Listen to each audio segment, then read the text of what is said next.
The following information is intended for educational purposes only. It is not medical advice. The views expressed do not necessarily reflect those of Rood Awakening International nor this broadcaster. Should you choose to implement this information, please do so only with the assistance of a licensed medical professional. Neither the presenter, Rood Awakening International, nor this broadcaster assume any responsibility for any adverse effects or consequences that may result.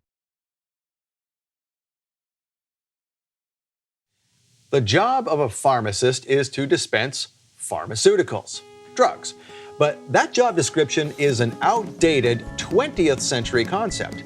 The methods of a 21st century pharmacist call for a completely different prescription, one that gets you off the drugs. So says our guest today, author and pharmacist Billy Weiss, who's about to give you a health awakening.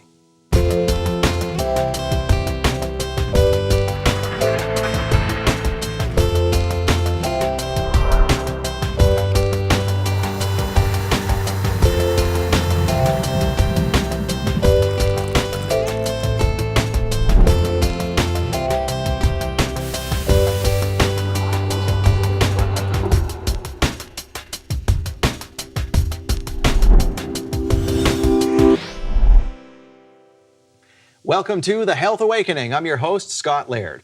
When is the last time a pharmacist tried to help you get off the drugs he or she was dispensing? Or told you that the drugs are only meant to be a temporary solution, like stitches or a Band-Aid, until the problem can be corrected through a drug-free modification to your diet and lifestyle? Well, this is exactly what all pharmacists should be doing. According to our guest today, pharmacist and author of a brand new book called The 21st Century Pharmacist. Please welcome Billy Weiss. Billy, welcome to the program. Hey, thanks for having me, Scott. Certainly. Now, the 21st Century Pharmacist, this sounds something of a personal nature. Did you become the 21st Century Pharmacist? If so, how did that happen? Yes, Scott, I really believe that I did. And it really happened when I was 14. I decided I wanted to become a pharmacist. And I decided I wanted to do that because I wanted to help people get well. And that was the concept that I had in my mind at that time of a pharmacist. After I graduated from pharmacy school and went to work, I soon discovered that I didn't feel like I was helping anybody really get well, just really maintained on prescription drugs. And so it led me to go get further education in compounding customized medications for folks. I earned an advanced fellowship in metabolic and nutritional medicine. And that's where I really learned what I believe is the 21st century concept, where we actually help people learn what creates their disease process or their problems or their issues, and how do we use diet, nutrition, lifestyle, exercise, rest and recovery, the right supplements to make this, make the body take care of itself. Gotcha. And in most cases, we see that the body is able to do amazing things the way God created it. I think that we get in the way with the things that we do, you know, with as the choices that we make. Okay. Yeah, well, not so much as pharmacists, but just as general population, the choices that we make, the branding that we're taught, the commercialization of food, and just all the things for convenience, and we sacrifice our own health by doing those things. So we get in the way of our own progress, really. I think so. And we're shooting ourselves in the foot. Yes. Okay, well, what does it mean then to be a 21st century pharmacist? If you were to train someone else, this is how you be a 21st century pharmacist. Yeah, Scott, so the first thing that, you know, in pharmacy school and in medical school, we don't really have any training on nutrition, diet, lifestyle, any of those things. It's really just about disease processes and drugs to help alleviate some of those symptoms. And so the 21st century pharmacist really needs to understand what drug interactions are, what drug nutrient depletions are, what just general nutrient depletions are, and how the body works, the physiology of the way the body really works, and what's going on when somebody has diabetes, or what's really going on when somebody has high blood pressure, or any of these diseases that we see today, and how do we help the body correct those things by making the right choices. And so it's really a concept of your opening was to help people learn how to be able to minimize or eliminate their prescription drugs, of course, always working with their physician. As a 21st century pharmacist, I believe a big part of it is to be an extension to the physician and to be an extension to the patient to help bring everything together for the greater good of that patient and their health. Do you think that a lot of pharmacists got into that rut that you did, that, yeah, I want to help people, and then you get into the daily grind of you're just putting prescriptions and counting them out and putting them in the pill bottle, and that's it? Absolutely, Scott. I mean, it's the way the system is designed. It's what happens. It's what we're trained to do in school. My wife's also a pharmacist, and that's what we're trained to do. It just was not meeting what my goals were to help people get well. It wasn't what I wanted for my family. It wasn't what I wanted for the people who were coming in to see me on a daily, a weekly, or monthly basis. And so, yeah, it's very difficult, and I think that unless a pharmacist thinks, we'll call it outside the box, that it's very hard to get out of that rut and that routine that most pharmacists are in today. Do you think a lot of them just secretly want to help people more? They're going through going, you know what? And they came to the same realization that you did, that this just isn't working. This isn't helping anyone. I think they do, and I think a lot of that problem is education, though, again, it's not taught in the schools. So while we may want to help as pharmacists, we may not know what to do if we're not given any instructions on vitamins and minerals and rest and recovery and exercise and what all those mean based on science, what foods really make a difference and not what the food pyramid says. It's very tough to understand or to teach people to understand those things if you don't know them yourself. You know, I've heard that from other physicians and just in the natural health realm. You know, and you hear these things, you're never sure if it's a myth or not, that there's very little nutritional training in med school. And you've gone through it, so, and you say there literally, yes, there's no training in nutrition. Well, I can tell you, Scott, as somebody who's graduated from pharmacy school 27 years ago now, I just hired a pharmacist, Cole Moore, who just graduated in 2016 from pharmacy school. He had no more nutritional training than I did, and I just think that that's a travesty today. Wow. With all the things that we know and with all the new information that's out there about using vitamins and minerals and foods to help our bodies heal themselves. It's crazy that it's not taught. So he did an internship with me and was blown away by what I was doing. And he said, where did this come from? That's not what a pharmacist does. And I'm actually working with a couple of pharmacy schools to hopefully make this a part of their curriculums. Oh, that'd be wonderful. To teach the OptiLife program, the wellness aspect of what a pharmacist should do, the 21st century concept. Right. They're very open to it, so we're talking about making that happen. Wow, that is excellent. Okay, we're talking with our guest today, Billy Weiss, about how to be a 21st century pharmacist. And we're going to help you get off your drugs and get back onto health. We're going to take a short break. Stay with us. We'll be right back.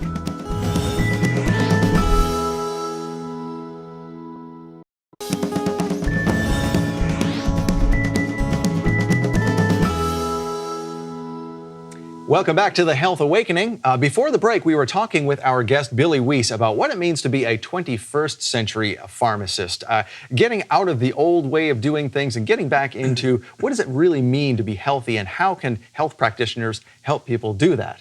And Billy, before the break, we were talking about nutrient depletion. We touched on it a little bit. We always see these commercials on television where a certain drug can cause death or this or that or the other thing, the really scary side effects. But we are never told that this same drug can deplete your body of certain minerals, and that in itself can be dangerous. So what are some common depletions that drugs would cause? Yeah, some of the most common ones are like the drugs for the stomach upset, for the antacids, the purple pills, those kind of things. And they deplete our body of magnesium, and they can start to deplete our body of B vitamins, and so vitamin D. And so all these things are extremely important. And it's not that those drugs are necessarily bad or you shouldn't use them. It's just that you should replace the nutrients that is taking out, the vitamins and minerals that is causing us to either not absorb or not produce as well or block some of those things. So it's easy to correct that. But again, in pharmacy school, we're just not taught it, Scott. And so it's very hard to know that. The physicians aren't taught it. So it's just not common knowledge today, unfortunately. So what's the domino effect of that? If pharmacists don't know that these drugs are going to cause these depletions, and all of a sudden the person comes back and says, I've got different symptoms now, would the doctor then go, okay, well then you need this thing to offset what's happening over there with the first drug. I think you said the domino effect. We take the side effects from one drug in many cases, and then we end up on another drug, and that ends up causing more symptoms, and we end up on a third drug. The average senior is on 7 or more drugs today. And so we just have to look at that, and when we know the side effects of the drugs, many caused by these drug nutrient depletions that we're discussing, it's no wonder that we just have a system that seems to not work well at this point. So that is really then maybe the cause of some of these other prescriptions is just depletions of minerals that were not picked up on, that the physician or the pharmacist didn't stop and think, wait a minute, maybe that's because this and this is happening. It's certainly a contributing factor at this point, Scott, and I think all the evidence and all the research leads to that. I mean, there's no question. I have lots of references in my book to these things and how that works and why it's just, again, in the 21st century, I don't think it should be that way in a modern society like ours. Right. Now, speaking of a modern society, we've got all kinds of stresses on our body and we don't eat the way we should. Obviously, these things are causing depletions of certain nutrients in our bodies as well. So aside from the drugs, what are some other common nutrient depletions that you see in people's bodies that even if they're not on meds? Yeah, it happens all the time. Of course, as we age, that can happen as we have different disease processes, stress, you mentioned, not sleeping well, not eating well. But some of the probably the most common is magnesium. At the age of 24, most folks are already magnesium deficient. And magnesium has over 300 positive functions in our body. And so we have to look at replacing those kind of things. Magnesium is tremendous for sleep, prevents our muscles from cramping. It helps regulate heartbeat. I mean, it helps the body uptake glucose or sugar and insulin. I mean, all these functions that are extremely important. It helps produce energy. It helps the brain work. And if, at the age of 24, most of us are already deficient, it's a simple, easy, inexpensive fix when we use the right forms of magnesium that will actually penetrate the red blood cells and do the trick. And so it's a simple fix to something that could be causing migraine headaches, could be a magnesium deficiency, restless legs, magnesium deficiency could be the cause. Not sleeping, magnesium deficiency is often the cause. So we can take what seems to be complicated problems and simplify it with magnesium. Now, speaking of which, you mentioned muscle cramps when you're sleeping. Is that the same thing that's happening to football players when they come off the field and they cramp up? I mean, we often attribute that to dehydration, but really at the root cause, is that magnesium? Yeah, it's definitely going to be an imbalance of magnesium in most cases. Sometimes potassium is an issue, and that's what we always typically hear. But most of the time, it's actually a magnesium deficiency. So their electrolytes are out of balance. Their nutrition is missing something somewhere. But Gatorade is not necessarily It's probably not the best way to do it today. Correct. That's correct. Okay, well, you mentioned that drugs are meant to be a temporary measure in your book, like stitches or a bandage. Is that a reality? I mean, can people truly get off meds if they've been told that you're just going to have to take this for the rest of your life? Well, Scott, there are certainly drugs that have saved people's lives, no question. And there are certainly drugs people are going to be on forever. Take a person who's had a transplant, a kidney transplant, a heart transplant. They're always going to be on anti-rejection drugs for that. And without them, they wouldn't survive. So those drugs are definitely meant for a lifetime. Most drugs for the chronic diseases that we most commonly see today are not permanent if the person is willing to do the lifestyle changes that we teach in our OptiLife program. And so, yes, while it is very rare in society, it's very common in people who go through my program to have these people off their prescription meds, of course, always working with their physician. But when we can normalize, or their body can normalize their blood sugars and their blood pressures and their gut inflammation and their IBS and their Crohn's disease without the use of those side effect-laden drugs, and the average prescription drug has 398 side effects, we always get a better outcome if I can use a supplement with no side effects. So we see it very commonly that people are able to work with their physician and discontinue all their prescription medications. So when someone is saying, well, do I have to take supplements? Why can't I just get these from my food? Has our world really changed that much that we need the superpower of a supplement?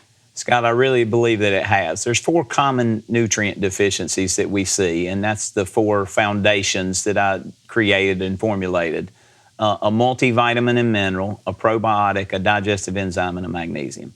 Today, our food comes from sources not close typically. Much of it is processed today. And the soils themselves are actually depleted of a lot of the vitamins and minerals because of the over-farming and just the way the world works today.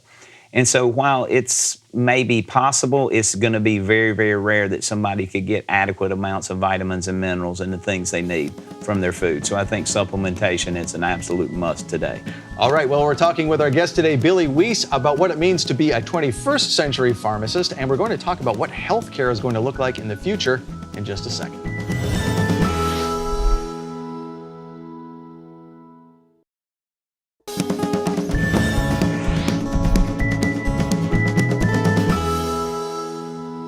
Welcome back to The Health Awakening. Before the break, we were talking with our guest, Billy Weiss, about being a 21st century pharmacist and what that means, and getting more pharmacists up to speed on what's happening in people's bodies beyond the drugs. So we're going to look at the future of that now with Billy Weiss here. And Billy, what do you see as the future of healthcare? What should this look like?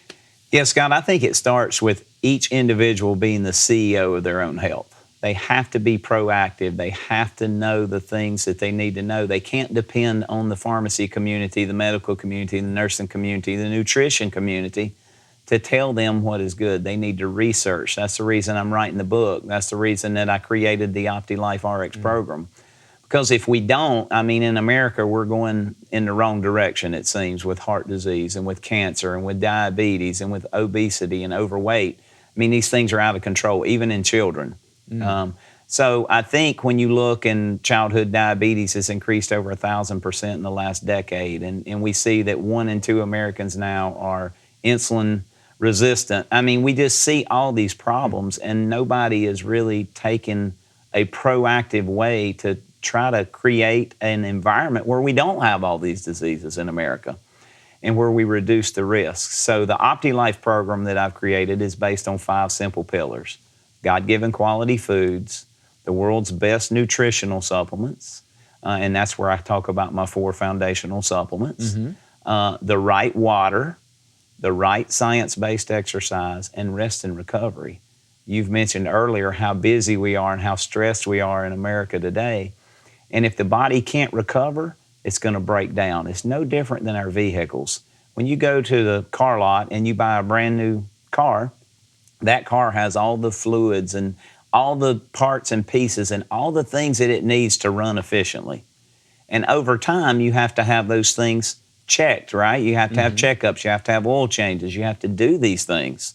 And our bodies are no different, but we neglect to do those checkups. We neglect to replace those fluids. And I'm talking vitamins and minerals and nutrients and foods and supplements. And so if we can just take that analogy of doing the maintenance on our car and translate it over to doing maintenance on our body before we have one of these chronic diseases, I think we can avoid most of them, and I think research backs that we can avoid probably as much as 90% of the things that we suffer from today. Now, you mentioned some of those pillars involve beyond food and what we eat and what we drink with the water.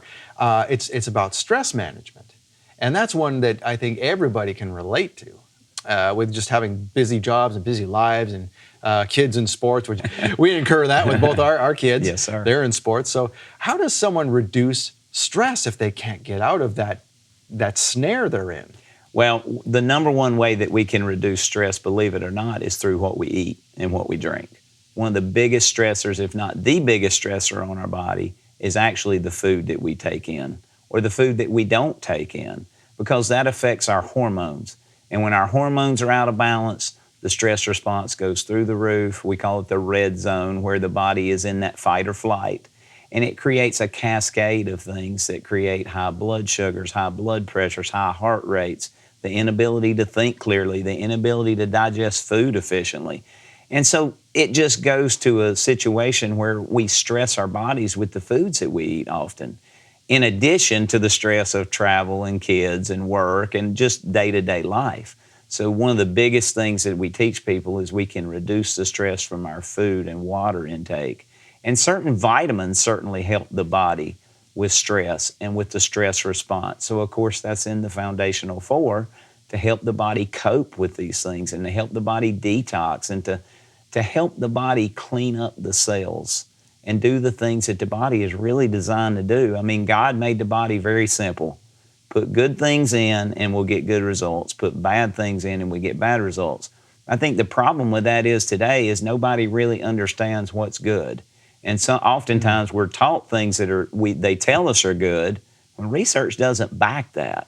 So sometimes when people come through my program and we're doing our 12 classes, they're blown away by some of the things that we say are good for them or some of the things that we say are not good for them because it flies in the face of conventional wisdom often.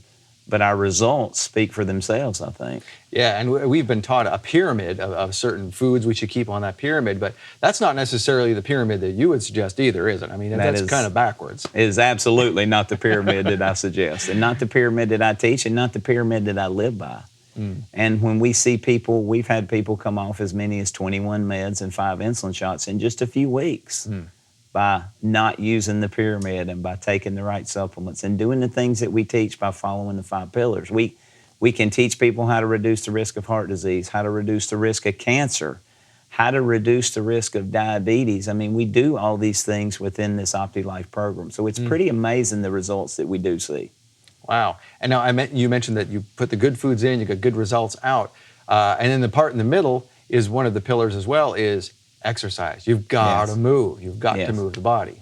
Yeah, the body is designed to move. It actually increases our ability to think. It can be as effective as any one antidepressant, as any one blood pressure pill. But it's something, again, with our busy lifestyles that is hard to fit in. So we try to teach people practical ways. And with all today's gadgets, with our iPhones, with our watches, we have all these things that can remind us to get up and move every hour. So we encourage simple things that people can incorporate into their daily lives without a gym membership necessarily or without a lot of time invested and change their health dramatically through their exercise or through their movement, like you said. All right, well, we're talking with our guest today, Billy Weiss, about the 5 pillars of the OptiLife RX program, which is detailed in the book, The 21st Century Pharmacist, and we're going to find out how you can get that book and more details about it in just a minute.